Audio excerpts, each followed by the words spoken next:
The grand chandelier of the mansion's master bedroom glimmered overhead, casting fractured light across a scene of chaos. The air was thick with the sterile smell of antiseptic. Wires and tubes snaked across the floor, and the steady hum of machines clashed with the frantic voices of 20 physicians. On the bed lay the billionaire, pale and motionless, his breath shallow, his body weak. Monitors beeped erratically, and the faces of the best specialists money could buy were etched with frustration. They argued in circles, voices colliding, egos clashing louder than the alarms. "It's cardiac failure," one declared. "No, pulmonary embolism," another shot back. "You're missing the neurological signs. This is cerebral." "Idiotic. He needs immediate bypass, not endless analysis." The billionaire's chest heaved, the struggle written in every line of his face. But the men and women in pristine lab coats didn't notice the small details. The faint blue tinge creeping onto his lips, the subtle sweet odor on his breath, the tightening of his jaw muscles.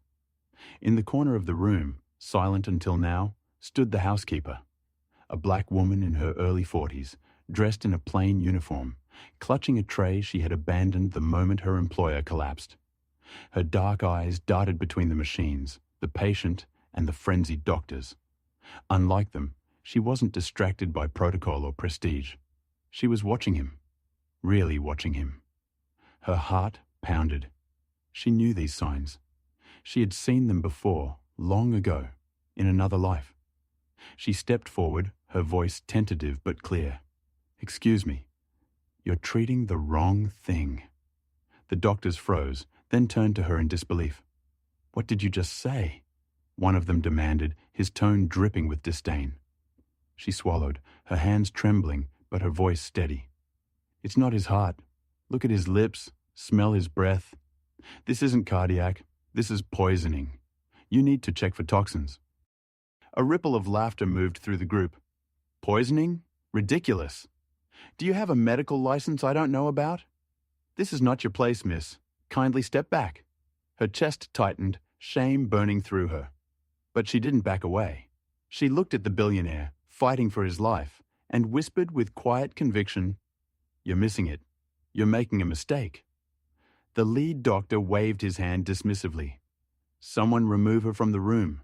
We have real medicine to practice." 2 nurses guided her backward, away from the bed. Her hands clenched into fists at her sides, helpless fury radiating through her. She wanted to scream, to force them to listen. But she knew the weight of her words was nothing compared to the authority of 20 white coats. As the door closed behind her, she pressed her back against the wall, eyes brimming with tears. Inside the room, alarms continued to sound. Doctors barked orders, and the billionaire's life hung by a thread. And she stood there, knowing the truth they refused to see. The hallway outside the master bedroom was silent except for the muted chaos bleeding through the closed doors. The housekeeper leaned against the wall, her chest rising and falling with uneven breaths. Her hands still trembled from the audacity of speaking up. She knew they would never listen to her. Not dressed in a maid's uniform, not with her past erased, not with the label life had forced on her. Her name was Clara Johnson. Once, she had worn a white coat too. Years earlier, Clara had been one of the brightest medical students at her university. Professors praised her precision, her intuition, her uncanny ability to see details others overlooked. Patients trusted her instantly. She wasn't just good, she was gifted. She dreamed of working in emergency medicine, where her instincts could save lives in moments that counted most. But dreams are fragile in a world where bias weighs heavier than truth. The memory that haunted her most was of a long night in a teaching hospital. A young patient had been rushed in, convulsing, his body racked with pain. The attending physician, a senior white doctor revered by the staff, insisted it was a simple seizure disorder and ordered sedatives. Clara, an intern then, noticed something else. A faint chemical odor, the discoloration of the patient's fingernails, the rigidity that didn't fit the diagnosis. She spoke up, her voice calm but certain. "This isn't a seizure disorder. It's poisoning. We need to treat it now. The attending silenced her with a glare. Know your place, intern. She pressed on, desperate. If we sedate him, we'll lose him. He needs detox, not sedation. Minutes later, the boy went into cardiac arrest. The crash team saved him at the last second, using the exact antidote Clara had suggested. The patient lived, but Clara's relief was short-lived. The attending doctor twisted the story.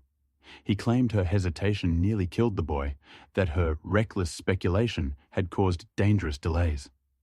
His word carried more weight than hers. Overnight, Clara went from promising intern to scapegoat. The hospital stripped her of her residency. Other programs closed their doors. Her license application was quietly buried. And just like that, her future in medicine vanished. She remembered packing her white coat into a box, her fingers lingering on the embroidered name she would never wear in a clinic again. She remembered her mother's tears, her father's quiet rage, her own hollow silence.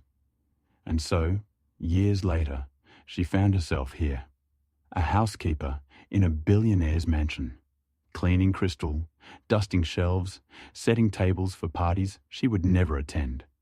Yet the mind of a doctor still lived within her, sharper than the polish on the silver she laid out. Back in the present, Clara pressed her palms to her face, inhaling deeply. She shouldn't have spoken. She knew how it looked, a maid daring to lecture 20 of the world's most decorated specialists. And yet, when she saw the signs on her employer's body, her instincts had screamed louder than her fear. The door cracked open. A young physician stepped out, eyes flicking nervously toward her. He looked no older than 30, his hands still shaking from the chaos inside. "You need to stay back," he whispered, though there was no anger in his voice. Clara studied him, searching his face for openness, for doubt. "He's dying," she said quietly. "And they're treating the wrong thing." The doctor hesitated, guilt flashing across his features. Then he shook his head, retreating back into the storm. The door closed. Clara remained alone in the hallway, her past and present colliding like two jagged shards of glass. She had sworn she would never let medicine break her again. And yet, here she was, powerless, watching history repeat itself. But something inside her refused to die. The same instinct that had once driven her through medical school, that had once saved a patient's life, now whispered insistently, "Don't give up, not this time." Inside the lavish bedroom, tension had thickened into panic. The billionaire's breaths grew shorter, the monitors screamed in erratic bursts, and the chorus of white-coated doctors clashed like rival generals in a war without strategy. "He's septic. We need broad-spectrum antibiotics now." No, it's cardiac arrhythmia. Start defibrillation." "You'll kill him if you do that. This is neurological. Look at the tremors in his hands." "Rubbish. His lungs are failing. Prepare for intubation." Each voice rose louder than the last, fighting for dominance. The billionaire's body trembled under their conflicting interventions, his face ashen, sweat soaking the silk sheets beneath him. Clara lingered just outside the door, her ear pressed to the frame, every word slicing her with bitter recognition. She had seen this before, not this exact illness, but this chaos, this arrogance. 20 brilliant minds blinded by ego, each one too proud to admit what they didn't know. Her own whisper replayed in her head. "This isn't his heart. This is poisoning. You're making a mistake." A tray of expensive equipment clattered to the floor as two doctors shoved past each other, both reaching for different instruments. The young physician who had spoken to Clara earlier tried to interject. "Wait, we need to unify a plan. We're losing him." But his voice drowned in the storm. The billionaire's body jolted violently as the monitors spiked, then dipped, the line threatening to flatten. His head lolled to one side, lips now unmistakably blue. The sweet, metallic scent in the air thickened, ignored by the professionals pacing around his bed. Clara's hands trembled as she gripped the doorknob. Every fibre of her being screamed to run inside, to take command the way she once had. She saw it so clearly, the signs of intoxication, the toxic profile she had studied years ago. But the weight of her uniform, the maid's attire, kept her rooted to the spot.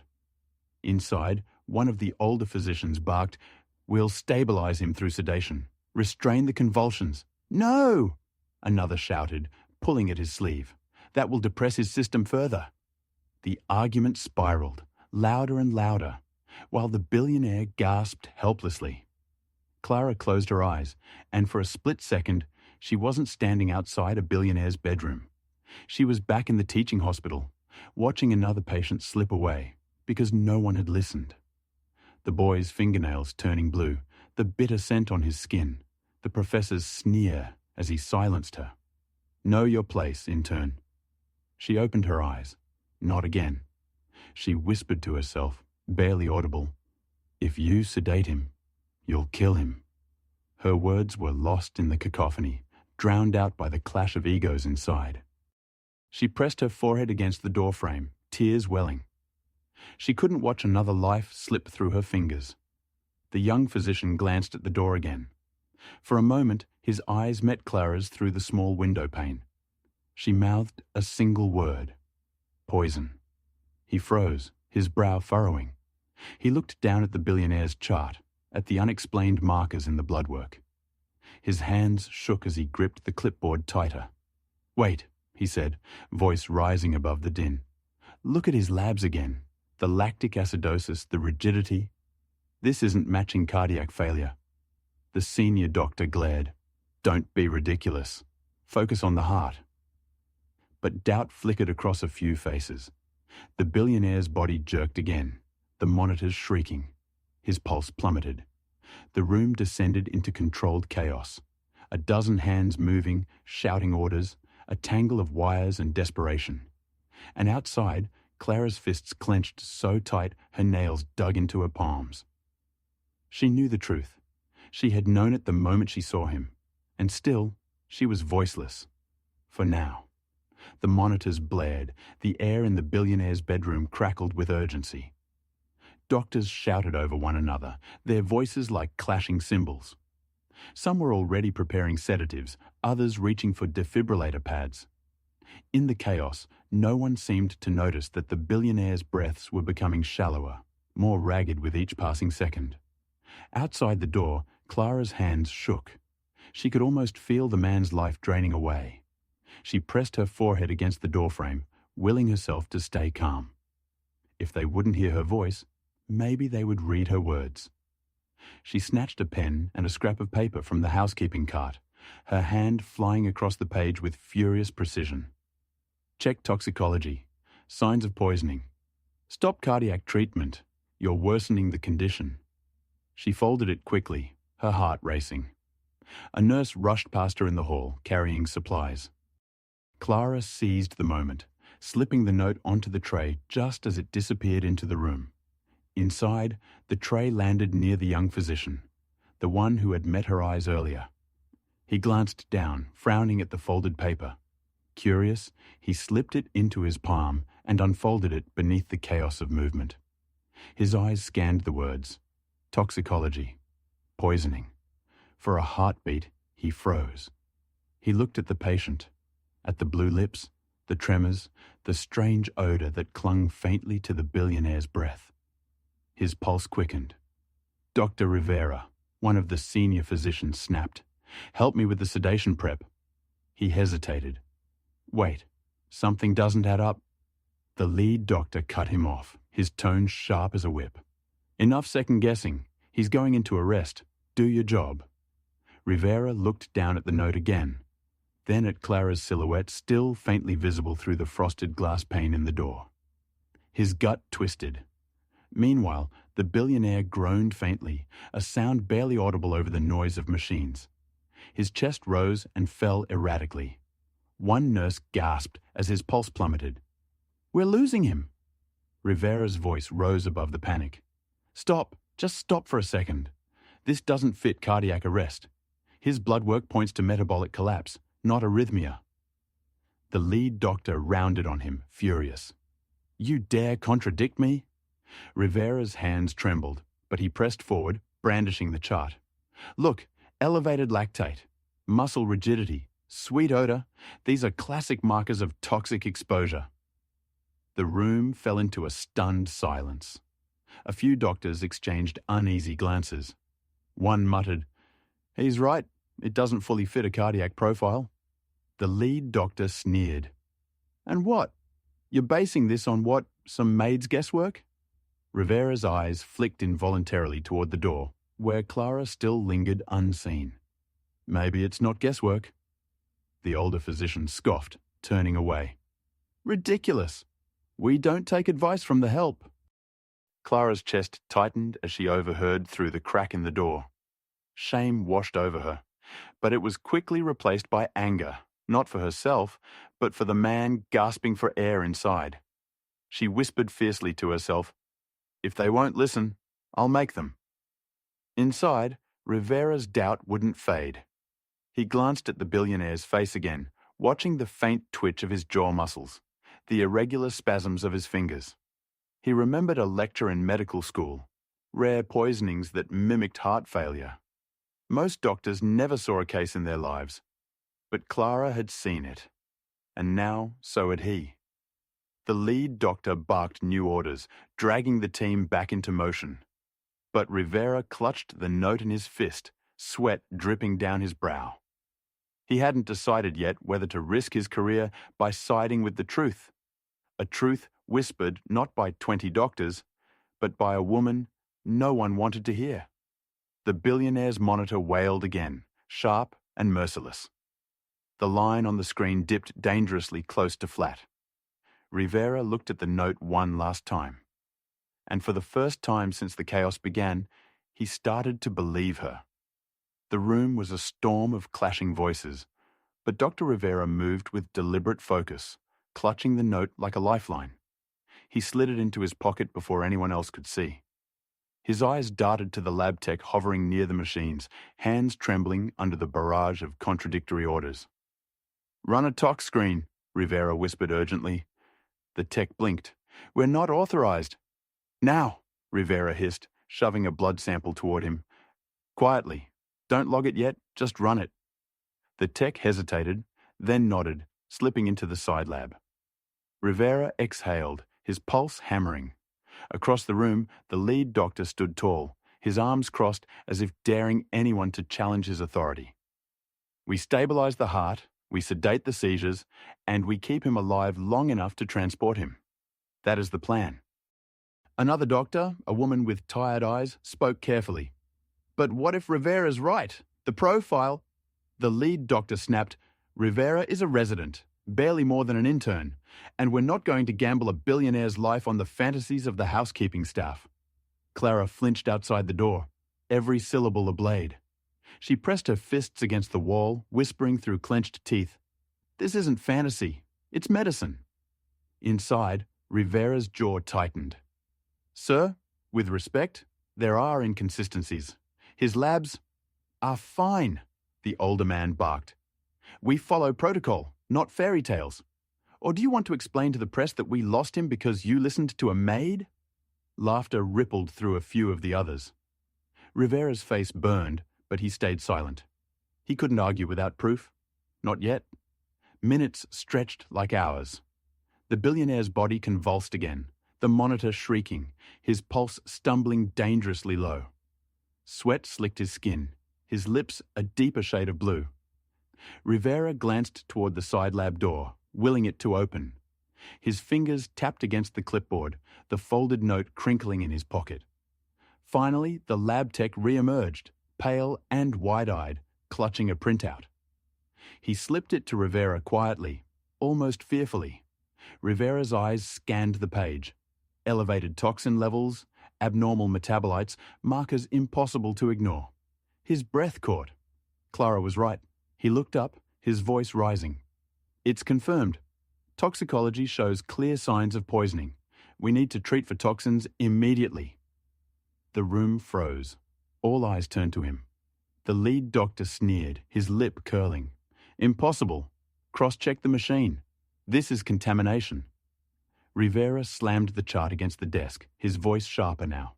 "No, it's not contamination. This is why nothing we've done has worked. We've been treating the wrong thing." Gasps rippled through the younger staff. A few nodded uncertainly, murmuring to each other. The lead doctor's face darkened, fury bubbling beneath his composure. Do you realize what you're suggesting? That 20 world-class specialists missed something, and a maid, he spat the word like poison, saw what we didn't? Rivera stood taller, his fear melting into conviction. Yes, that's exactly what I'm saying. Outside the door, Clara heard his words, her breath catching. For the first time that night, someone had spoken the truth out loud. Her throat tightened with emotion, but she steadied herself. She knew the war wasn't won, not yet. But the first wall had cracked. Inside, chaos simmered. Some doctors demanded to recheck the labs, others muttered that Rivera was reckless. The billionaire's body twitched, his pulse faltering again. Time was slipping away. Rivera held the printout high, his voice cutting through the noise. If we don't act now, he dies. You can mock me later, but right now, we try. Silence hung for a heartbeat, then another. The lead doctor glared, torn between pride and the truth staring him in the face. And the billionaire groaned faintly, his body begging for the answer only Clara had seen. The silence inside the billionaire's room was suffocating, broken only by the ragged wheeze of his breathing and the frantic beeping of the monitors. The doctors' faces were masks of pride and panic, caught between clinging to their authority and acknowledging the truth in Rivera's trembling hands. Finally, one of the younger physicians spoke, her voice cautious. If toxicology is positive, then someone needs to explain these findings. How was this missed? Rivera's gaze flicked toward the door, where Clara still lingered, her silhouette blurred through the frosted glass. She saw it first, he said firmly. Bring her in. The lead doctor's jaw tightened. Absolutely not. This is absurd. Absurd as watching a man die while ignoring the evidence in front of us. Rivera cut in, his voice sharp now, confidence hardening in his tone. She recognized it before we did. She deserves to be heard. The room buzzed with shocked murmurs. A nurse moved hesitantly to the door and opened it. Clara stepped inside. Her plain uniform seemed out of place among the gleaming lab coats, but her eyes burned with quiet certainty. She clasped her hands to stop them from trembling, standing tall despite the weight of every dismissive glance in the room. The lead doctor scoffed, folding his arms. Fine. Entertain us. What makes you think you know better than us? Clara inhaled slowly, steadying herself. She pointed toward the billionaire, her voice calm but resolute. His lips are cyanotic, but the pattern isn't consistent with cardiac failure. The odor on his breath, sweet, almost chemical, is a hallmark of toxin exposure. And look at his jaw muscles, the rigidity, the spasms in his hands. This isn't a heart attack. This is poisoning.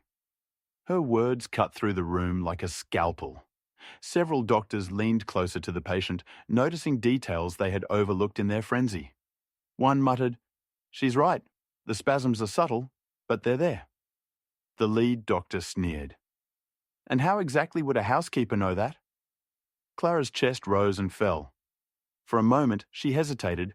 Revealing her past meant reopening scars she had buried for years. But there was no turning back now. I studied medicine, she said quietly. Then louder, firmer. I was a medical intern. I trained in emergency medicine before my career was taken from me. The room stilled. Even the machines seemed to quiet, as if waiting. Rivera's eyes widened. You were a doctor? Clara shook her head. Not fully. I never finished. A mistake. No, an injustice. Ended it. But what I learned never left me. And what I see right now is a man dying because you're treating the wrong illness. Gasps rippled through the younger staff. The lead doctor's face flushed with anger. So now we're supposed to throw away decades of training because a failed intern thinks she's uncovered the truth? Clara met his glare, unflinching. You already have the proof. The toxicology confirms it. My words only gave it context. If you'd listened sooner, He'd already be stable. Her voice carried such conviction that several doctors exchanged uneasy glances. Rivera nodded, stepping to her side. She's right, and if we don't act now, it will be too late. The billionaire groaned again, his body convulsing. Monitors screamed. The urgency of the moment snapped the team back to action. The administrator of the medical team looked between the lead doctor and Clara, torn between protocol and survival. At last, she exhaled sharply. Enough. Begin toxin treatment. The lead doctor protested, but his words fell flat under the weight of the monitor's alarms. Clara stepped closer to the bedside, her eyes softening as she looked down at her employer. "Hold on," she whispered. "This time, I won't let them silence me." Her voice trembled, but her resolve was iron. And for the first time, the 20 doctors began to follow her lead. The air inside the bedroom shifted. For the first time, the frantic shouting quieted into focused silence. Clara's words had cracked through the wall of arrogance, and now the doctors, reluctant but desperate, were listening. "Administer charcoal to bind any residual toxin," she instructed carefully, her voice steady though her hands trembled. "Flush his system. Support his breathing without depressing it further." A nurse glanced uncertainly at the lead doctor, who scowled but gave no command. Instead, the team's coordinator nodded briskly. "Do it." Orders were carried out. Tubes adjusted, medications prepared, doses calculated. For a moment, Clara almost looked like she belonged there, not in her plain uniform, but as part of the team she once dreamed of joining. Rivera stood at her side, following her logic step by step. He glanced at her with awe. "How did you see this so quickly?" Clara's throat tightened. She hesitated, but the truth was already pressing at the edges. "Because I've seen it before," she said softly. The billionaire groaned, his body twitching. Monitors blared as medication coursed through him. Clara's eyes stayed fixed on his lips, watching, waiting. Slowly, painfully slowly, the blue tint began to recede. A collective gasp filled the room. The man's chest rose with slightly more strength. The monitors steadied, if only a little. "It's working," one doctor whispered, disbelief in her voice. Clara exhaled, relief flooding through her. But she knew it wasn't over. The toxin still lingered, his life still dangled by a thread. Yet for the first time, hope bloomed in the sterile, suffocating air. As the team moved into controlled rhythm, Rivera glanced back at Clara. "You said you studied medicine. What happened?" The question sliced through her like a scalpel. For a moment, she wanted to lie, to keep the past buried. But the room deserved to know. And so did the billionaire who trusted her enough to survive. She swallowed hard. "I was an intern once, at St. James Hospital. I saw a boy brought in, convulsing. The attending physician insisted it was seizures. But I recognized the signs of poisoning. I argued. I begged them not to sedate him." Her voice cracked as the memory sharpened. "He arrested on the table. They saved him, with the exact antidote I had recommended. But instead of acknowledging that, the attending blamed me. Said my hesitation nearly killed him. He twisted the story. And because he was powerful, and I was just a black woman at the bottom of the ladder, they believed him." The room was silent. Every face turned toward her. Even the lead doctor's sneer faltered. "They revoked my residency. No other program would touch me. My license never came. Overnight, my dream was gone." She blinked back tears, lifting her chin. "I scrubbed floors instead of saving lives, but I never forgot. Every time I walked into a hospital, I saw ghosts of the patients I should have helped. And tonight, when I saw him..." Her eyes flicked to the billionaire. "I knew. I couldn't stay silent again." Her words hung heavy, pressing on every ear. Rivera's eyes burned with quiet respect. A few younger doctors shifted uncomfortably, guilt written on their faces. The billionaire's breathing grew steadier, each rise of his chest a little stronger. Monitors beeped more rhythmically now, though danger still lingered. Clara brushed a tear from her cheek, whispering to herself, "Don't give up. Not this time." Rivera leaned close, his voice firm. "You saved him. Don't ever let anyone take that from you again." Clara's lips quivered into a faint, weary smile. She wanted to believe him, but she knew the world had stolen her future once before. Still, tonight, maybe tonight, she had taken it back. The billionaire's breaths, which had grown stronger only moments before, suddenly caught in his chest. The monitors screamed again, jagged lines zigzagging across their screens. His body trembled violently, his pulse plummeting in erratic jolts.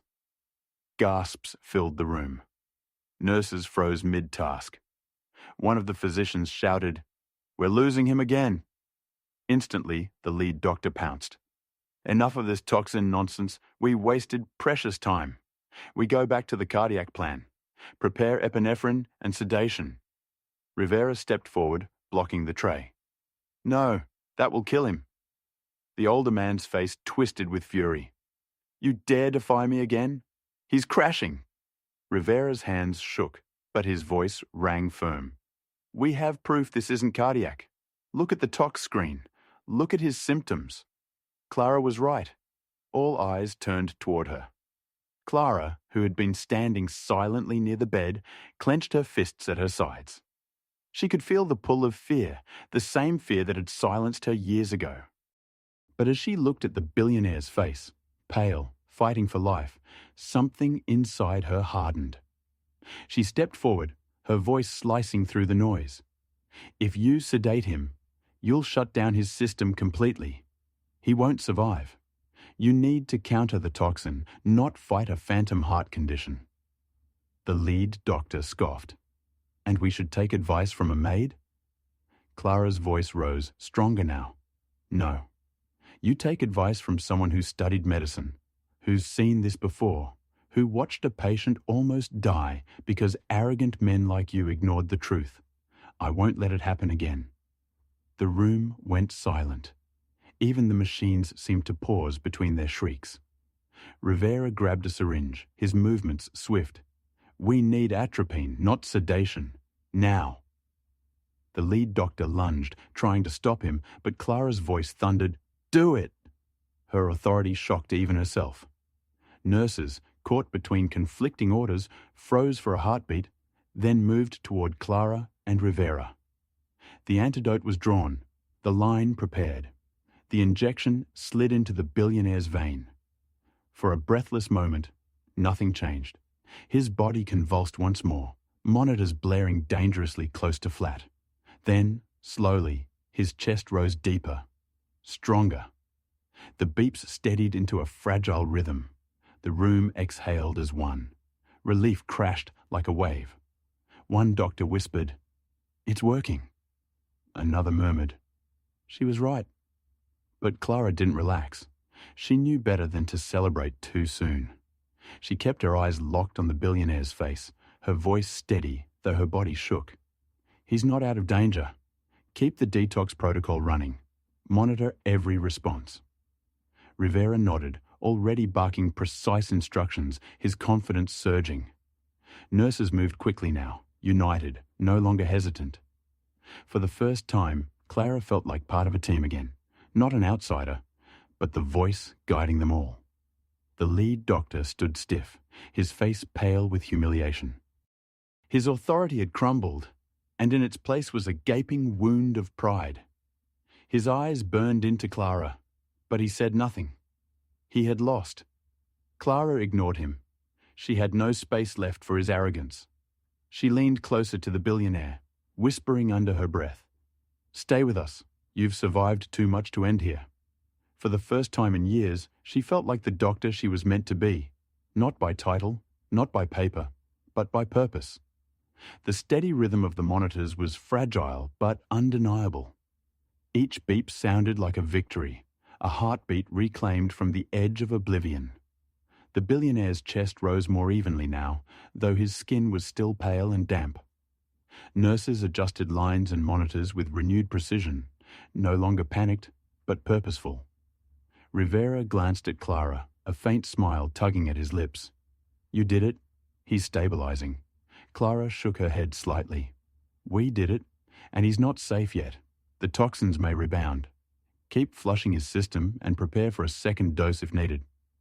Her words flowed with a natural authority, the kind that didn't come from rank or position, but from hard-won knowledge. The younger doctors began scribbling notes, listening to her as if she were the attending physician. At the edge of the room, whispers stirred. 2 residents leaned toward each other. She said she studied medicine. Was she really a doctor? I heard St. James Hospital. Didn't they have a scandal years ago? The murmurs spread like ripples in water. Clara felt their eyes on her, but she kept her focus on the patient. She had carried the shame of her past for too long. Tonight, it was no longer hers to bear alone. The lead doctor stood rigid, arms crossed, his pride unravelling thread by thread. He barked at a nurse. Check his vitals again. There must be another explanation for this turnaround. The nurse hesitated, then said carefully, His vitals are improving, sir, just as she predicted. A quiet murmur of agreement swept the room. Some heads turned away from the lead doctor toward Clara instead. His jaw clenched, fury simmering beneath his skin. You're letting her manipulate you. She's not licensed. She has no standing here. Rivera stepped forward, his voice strong. She has more standing than you right now, because she's the only one who saw the truth. The room fell still. The challenge had been spoken aloud. Authority, once absolute, now hung in tatters. The billionaire stirred faintly, his eyelids twitching. A soft groan escaped his throat.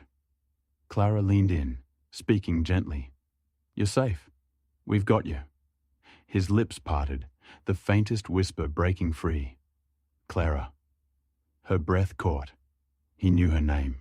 Perhaps he had heard it whispered in the storm. Perhaps he had simply recognized the presence of someone who truly saw him as more than a case. Gasps filled the room. For the first time in hours, hope was not a fragile illusion, but a reality. The younger doctors began to approach Clara, one after another. Can you explain the signs you saw? What should we do if the toxins spike again? Teach us how you knew. We missed it completely. Clara answered each question patiently, though her heart pounded. For years, she had been silenced, buried under the weight of injustice. Now, in the very mansion where she scrubbed silver and folded linens, she was teaching doctors. The lead doctor couldn't contain himself. He slammed a clipboard down, the crack echoing through the room. Enough of this circus. You're all making a mockery of the profession. She's nothing but... Rivera cut him off, voice sharp as steel. She's the reason he's alive. The room erupted in murmurs of agreement. Some nodded openly, others whispered. The balance of power had shifted. The once commanding presence of the lead doctor now looked small, brittle, almost pathetic. Clara didn't gloat. She simply turned back to the billionaire, her voice soft but firm. Focus on him, not me. This is about saving his life. Rivera nodded, rallying the team. Keep to the detox protocol. Double-check electrolytes. Watch for arrhythmias. And for the first time since the crisis began, the room moved in harmony, not under the command of arrogance, but under the guidance of truth. The billionaire's pulse strengthened again. His colour returned, faint but visible. Clara allowed herself a breath of relief. Yet beneath it all, she felt the tension still simmering, not just in the patient's body, but in the fragile egos of those who had failed him. And she knew this night was far from over. The monitors pulsed in a steadier rhythm now, a fragile but undeniable heartbeat against the silence. The billionaire's chest rose more evenly, each breath shallow but deliberate. For hours he had been nothing but a body on the edge of collapse, but now there was movement in his hands, a flicker in his eyelids. Nurses leaned in, eyes wide. Rivera adjusted the IV with careful precision. He's waking up, he whispered. The room seemed to collectively hold its breath. Then, slowly, the billionaire's eyes cracked open. They were hazy, unfocused, but alive. He turned his head slightly, his gaze settling on the unfamiliar faces surrounding him. Panic flickered across his features until his eyes fell on Clara. Recognition, faint but real, lit in his stare. His lips moved, his voice rasping like sandpaper. "You?" Clara bent down, speaking gently. "It's all right. You're safe." He blinked, struggling to form words. "You saved me." Gasps rippled through the room. The 20 doctors, once a wall of authority, stood like statues, their pride pierced by the billionaire's fragile whisper. The lead doctor cleared his throat, trying to reassert control. "Sir, we've stabilized you. The team here." But the billionaire raised a trembling hand, silencing him. His gaze never left Clara. "Not them. You." A stunned silence followed. Nurses exchanged glances, a few of the younger doctors nodding subtly toward Clara. The power in the room had shifted beyond repair. Rivera leaned forward, speaking softly. "Sir, you've been poisoned. It was nearly fatal. The team misdiagnosed at first, but Clara saw what the rest of us missed." The billionaire's brows furrowed weakly. "Clara? My housekeeper?" Clara straightened, shame and dignity warring inside her. "Yes, but I wasn't always a housekeeper." The words came heavy, but once spoken, they demanded the rest of the truth. She clasped her hands together, forcing her voice steady.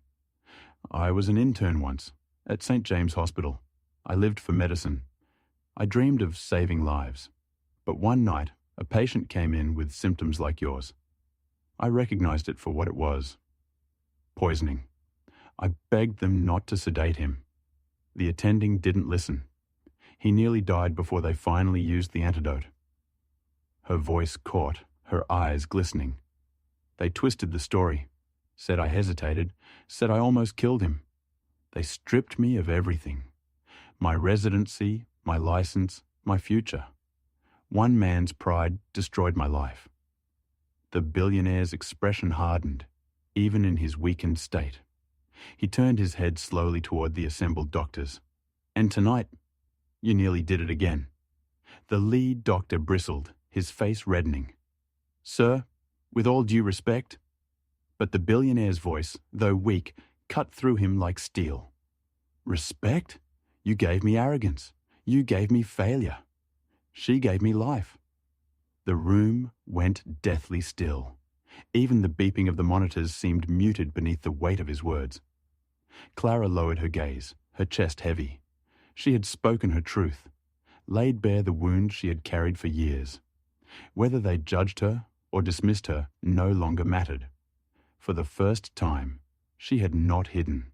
Rivera stepped closer, his voice calm but firm. "She's a doctor, in every way that counts. License or no license. And tonight proved it." Several of the younger staff nodded. A nurse whispered, "She saw what 20 of us missed." The billionaire's gaze returned to Clara, softer now. "They stole your future once. I won't let it happen again." Her breath caught, her heart hammering. She had no words. The lead doctor tried once more, desperation cracking his tone. "Sir, you can't take the word of a maid over a team of trained professionals." But the billionaire raised his hand again, silencing him with a single rasp. "Leave!" The word hung in the air like a gavel strike. The lead doctor's face drained of color. And for the first time, Clara realized her voice had been heard not just by a man fighting for life, but by the one man powerful enough to change hers. The billionaire's voice was still weak, but it carried an authority that no monitor, no white coat, no medical degree could mute. He lay back against the pillows, his breath shallow, yet his eyes burned with clarity. "I want every doctor who doubted her," he rasped, "to answer me one question. Why should I trust you again?" The room froze. The lead doctor stiffened, his lips parting, but no words came. One by one, the 20 physicians shifted uncomfortably, avoiding his gaze. Their prestige, their reputation, their arrogance, all of it had been stripped away in a single night. Rivera stepped forward, his head bowed slightly. "Sir, Many of us. We failed. We were blind. But she wasn't. She saved you." The billionaire's eyes flicked back to Clara. "Not just saved me. She exposed the truth." The lead doctor finally found his voice, though it trembled with suppressed rage. "Sir, I admit mistakes were made. But with respect, you cannot base your health or the credibility of this hospital on the word of a—" "Say it," the billionaire cut in sharply. His voice sliced through the air like a blade. The doctor faltered, the word stuck in his throat. Maid. The billionaire's expression hardened. "She saw what you didn't. She saved what you couldn't. And you dare reduce her to a uniform?" Silence slammed down on the room. The lead doctor's shoulders sagged, his pride shattered. For the first time, Clara saw him not as a giant, but as small, diminished by his own arrogance. Clara shifted uncomfortably, her chest heavy. She hadn't wanted this. Not humiliation, not revenge. All she had wanted was to keep her employer alive. But the billionaire's eyes remained fixed on her, steady, unyielding. "What they stole from you," he said quietly, "I will give back." Her breath caught. "Sir, you don't have to—" "I do," he interrupted firmly, "because tonight wasn't luck. It was brilliance. It was medicine. And the world should not lose a mind like yours because of their prejudice." Tears welled in Clara's eyes. She had buried her dreams so deeply, she had almost forgotten what it felt like to hear someone believe in it. He turned to Rivera. "Find out everything. Her record, her case, her dismissal. I want the truth exposed. If they ruined her to save themselves, I'll see that corrected." Rivera nodded sharply, determination flashing across his face. "Yes, sir." The billionaire exhaled, his strength waning, but his voice carried one more command. "And Clara, from this moment, you're not my housekeeper, you're my partner. I'll establish a foundation for talent like yours. For people who were denied their future because of injustice, you'll lead it." Clara's heart thundered. The words felt impossible, like a dream too fragile to touch. She shook her head faintly. "I don't know if I'm ready." "You're more than ready," he whispered, his eyes closing briefly. "Because you already proved yourself when no one else would." The younger doctors exchanged glances, some with guilt, others with admiration. The nurses stood quietly, humbled. The lead doctor retreated to the back of the room, his face pale, his authority in ruins. Clara wiped a tear from her cheek, leaning closer to the billionaire. "Thank you, but for now, rest. We'll finish what we started. We'll get you well." His lips curved into the faintest smile. "With you here, I believe it." The monitors steadied again, the rhythm of life stronger now. The room exhaled as one, the storm settling at last. But Clara knew this was only the beginning, not just for him, but for her. Morning sunlight cut through the tall windows of the mansion, streaking gold across the room that had been a battlefield hours before. The billionaire slept soundly now, his breaths deeper, steadier. Machines hummed softly, no longer screaming alarms. For the first time since the crisis began, the house was quiet. But the silence inside the patient's room did not extend to the hallway outside. There, voices murmured in tense discussion. Papers shuffled, reputations cracked under the weight of truth. The lead doctor stood apart from the others. His once commanding posture slumped, his white coat wrinkled and damp with sweat. Rivera, now speaking with authority, handed over the toxicology report to a coordinator from the billionaire's corporate security team. "It's undeniable," Rivera said firmly. "She was right. Poisoning, not cardiac failure. If we'd continued down his path, we would have lost him." The security officer scanned the report, then lifted his gaze to the lead doctor. "And you dismissed her?" The man bristled, his voice defensive. "She is not a doctor. She is staff." The officer's voice cracked like a whip. "She saved him. You nearly killed him. We'll be filing a full report." The lead doctor's face drained of color. For the first time in decades, His name carried not respect, but shame. Inside the room, Clara sat quietly near the billionaire's bedside, exhaustion tugging at her, but relief grounding her. She hadn't slept in over 20 hours. Her uniform was wrinkled, her hands raw from nervous fidgeting, but her spirit carried a new fire. Rivera slipped into the room, a soft smile on his face. "The team's reviewing your case from St. James. I've already spoken to a contact there. The story doesn't add up. Not the way they told it." Clara lifted her head slowly, her eyes wide. "You mean?" He nodded. "It looks like you were scapegoated."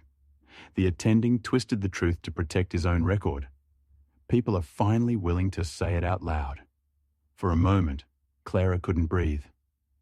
The injustice that had stolen her future, the wound that had shaped her life, was finally being dragged into the light. Downstairs, whispers turned to ripples, ripples into waves. Word spread among staff, security, and visitors. The housekeeper had saved the billionaire's life when 20 doctors could not. Some whispered in awe, others in shame. Reporters camped at the gates, their cameras ready, the story already seeping into the press. By noon, headlines appeared online. "Billionaire saved by housekeeper's diagnosis after doctors fail." "Forgotten intern redeems herself in mansion crisis." Clara's name, once buried, was being spoken with reverence. The lead doctor's downfall was swift. By the end of the day, he was removed from the case entirely, escorted out of the mansion by security. Cameras caught him leaving, his expression grim, his career crumbling in front of the world. Meanwhile, Rivera remained at Clara's side, listening as she explained the detox protocol step by step to the team that now deferred to her. The shift was surreal. The woman once dismissed as the help was now the voice of authority. That evening, as the billionaire stirred awake once more, Clara sat beside him, her voice soft. "You're healing. Slowly, but you're healing." His eyes opened, faint but steady. "Because of you." She smiled through tears. "Because I couldn't stay silent again." The billionaire's hand, weak but deliberate, reached for hers. "You gave me life. Now I'll give you back yours." Clara's chest ached with emotion. For the first time in years, she allowed herself to believe in a future that had once been stolen. The next morning, the mansion gates were besieged. Dozens of reporters crowded the entrance, cameras flashing, microphones thrust forward at every car that passed. Rumours had spread overnight about the billionaire's sudden collapse, about the 20 doctors who failed, and about the mysterious housekeeper who had saved him. Inside, the billionaire sat upright in bed, pale but stronger. A silk robe draped over his shoulders, the IV still feeding into his arm. At his bedside stood Clara, nervously twisting the hem of her uniform. "Clara," he said, his voice steadier than before, "the world is already talking. And they'll keep talking whether we want them to or not. But I want them to hear the truth. From me." Her heart skipped. "Sir, you don't need to." "Yes, I do," he interrupted gently. "Because you gave me more than medicine. You gave me a second chance. Now it's time the world knows your name." By noon, the billionaire appeared on a live stream, his image broadcast across news channels worldwide. Flanked by Rivera on one side and Clara on the other, he addressed the cameras directly. "Yesterday, my life hung by a thread. 20 of the finest doctors could not see what one woman did. My housekeeper, Clara Johnson, recognized the truth and saved me when everyone else failed." The press room erupted in murmurs. Clara froze, her breath catching, her name echoing across the airwaves. "She was once a medical intern," the billionaire continued. "Brilliant, dedicated. But her career was stolen from her by prejudice and arrogance. She was silenced, dismissed, forced into a life she did not choose.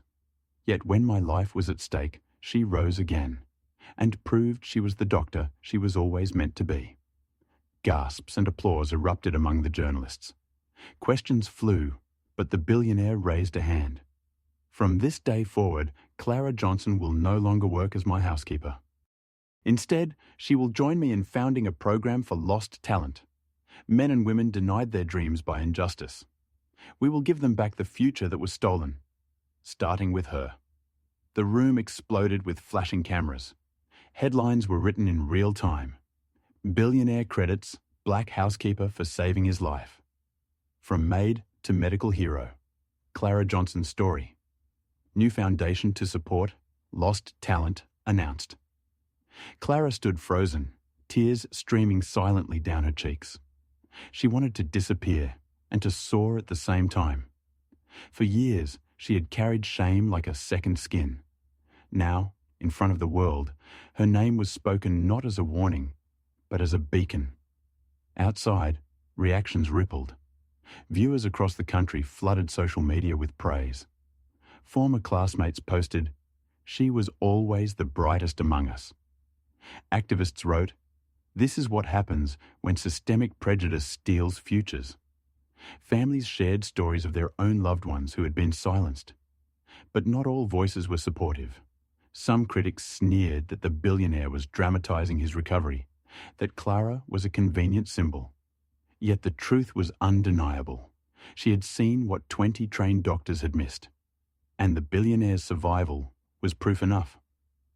Later that evening, Clara sat alone in the mansion's garden, the quiet hum of cicadas in the background. She still wore her uniform, though she knew she would never again be defined by it. Her mind replayed the billionaire's words. She proved she was the doctor she was always meant to be. Rivera found her there, a warm smile on his face. "You realize what just happened, don't you? You're not invisible anymore." Clara looked down, tears glistening. "For so long, I thought my life was over, that I'd been erased." Rivera shook his head. "No, you were waiting, and tonight you took it back." Clara inhaled deeply, the night air cool against her skin. For the first time in years, the weight in her chest felt lighter. The scandal spread faster than wildfire. By the end of the week, the headlines no longer focused only on the billionaire's miraculous survival, but on the doctors who had nearly cost him his life. 20 doctors fail, where one housekeeper succeeds. Hospital board launches investigation into misdiagnosis. Lead physician removed amid mansion crisis. The medical world recoiled. Questions poured in. How could so many specialists miss the obvious? How could prejudice blind them so completely? And what did it mean for patients without the money or power to have their stories told? The lead doctor, once a man revered at conferences and in journals, was summoned before the hospital board. The footage of him sneering, "We don't take advice from the help," leaked to the press. His license was suspended pending investigation. His reputation, carefully built over decades, crumbled overnight. Other doctors who had mocked Clara's words faced scrutiny too. Patients came forward, recounting times they had been dismissed, belittled, or ignored. The scandal grew beyond one man, becoming a mirror held up to the entire medical system. Meanwhile, Clara stood in the grand marble lobby of the billionaire's corporate headquarters. She wore no maid's uniform now, only a simple blouse and slacks. Even so, she felt out of place, dwarfed by the sweeping glass walls and towering portraits of industry titans. The billionaire, still recovering but stronger each day, arrived in a wheelchair pushed by Rivera.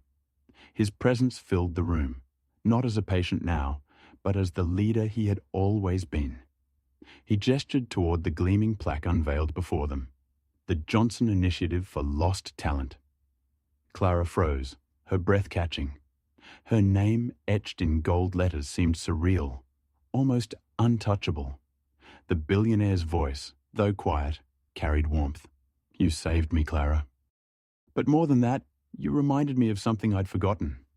That brilliance can come from anywhere, and that arrogance can bury it. This foundation will dig it back out. For every Clara Johnson the world tried to erase." Her eyes filled with tears. She had imagined cleaning marble floors like these, never being honored within them. The first meeting of the initiative was small. Rivera, a handful of young professionals, and Clara at the head of the table. Files of applicants lay spread before them. Musicians denied scholarships, scientists blocked by prejudice, nurses silenced in their hospitals. Clara hesitated, her hands hovering over the folders. "Why me?" she whispered. I was cast aside. "I don't even know if I deserve this." Rivera leaned forward, his eyes steady. Who better to lead than someone who knows exactly what it feels like to be silenced? The billionaire nodded from the end of the table. "They stole your chance once. Now you'll give it back to others." Clara's hands trembled as she opened the first file. A young woman, rejected from medical school despite stellar grades. Clara read the story and saw herself in every line. She closed the folder, determination rising in her chest. "Then we start here. We give her what I didn't have." That night, alone in her apartment, Clara stood before the mirror. She had shed her uniform for good, yet she still struggled to see herself as anything but what the world had forced her to be. But then she remembered the billionaire's rasping voice. "You gave me life. Now I'll give you back yours." For the first time in years, she allowed herself to dream, not just for herself, but for every lost talent who had been told they weren't enough. Months later, spring sunlight streamed through the tall windows of a lecture hall, warming rows of eager faces. Dozens of students filled the seats, some aspiring doctors, others nurses, scientists, or simply young people who had been told no too many times in their lives. At the front of the room stood Clara Johnson, not in a uniform, not invisible in the corner of someone else's life, but at a podium, her name displayed boldly on the screen behind her. Guest lecturer, Clara Johnson, director of the Johnson Initiative for Lost Talent. She looked out at the crowd, her heart pounding with the familiar weight of nerves.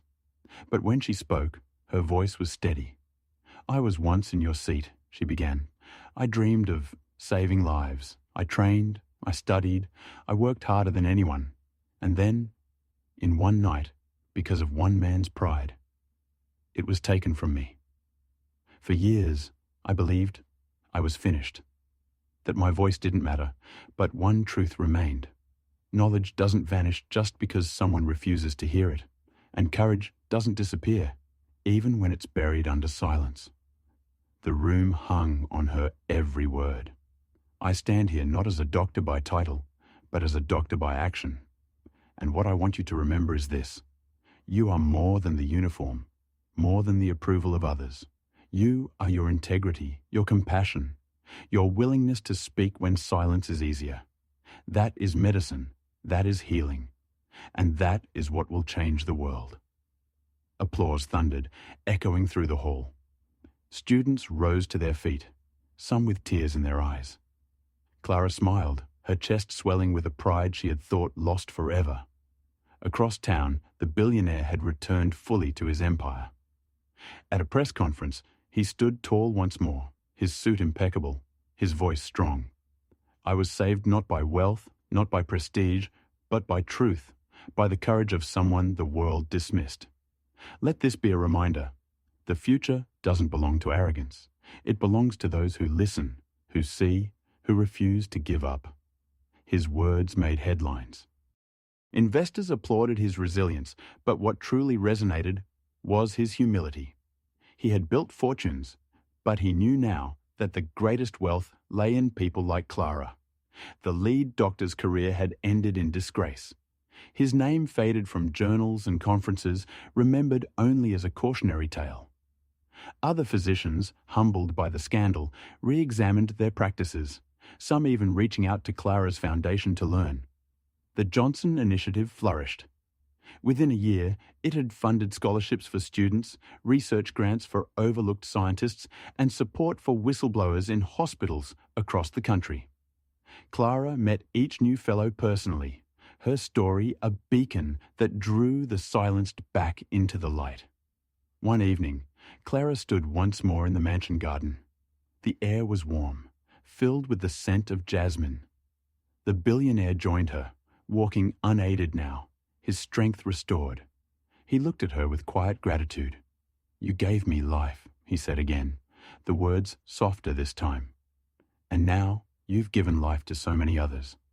Clara's eyes shone. No, we gave it together. You gave me back my voice. I just used it. They stood in silence for a moment, 2 lives forever altered by one night of truth. Above them, the sky glowed with the last light of day. The screen fades to black. Words appear. Clara Johnson's foundation went on to support thousands of students and professionals who had been denied their dreams. Her story became a testament that brilliance cannot be erased, and dignity cannot be denied. Silence lingers, carrying the weight of her journey. And then, softly, a final line. Sometimes the greatest doctors aren't the ones with titles, but the ones who never stop seeing.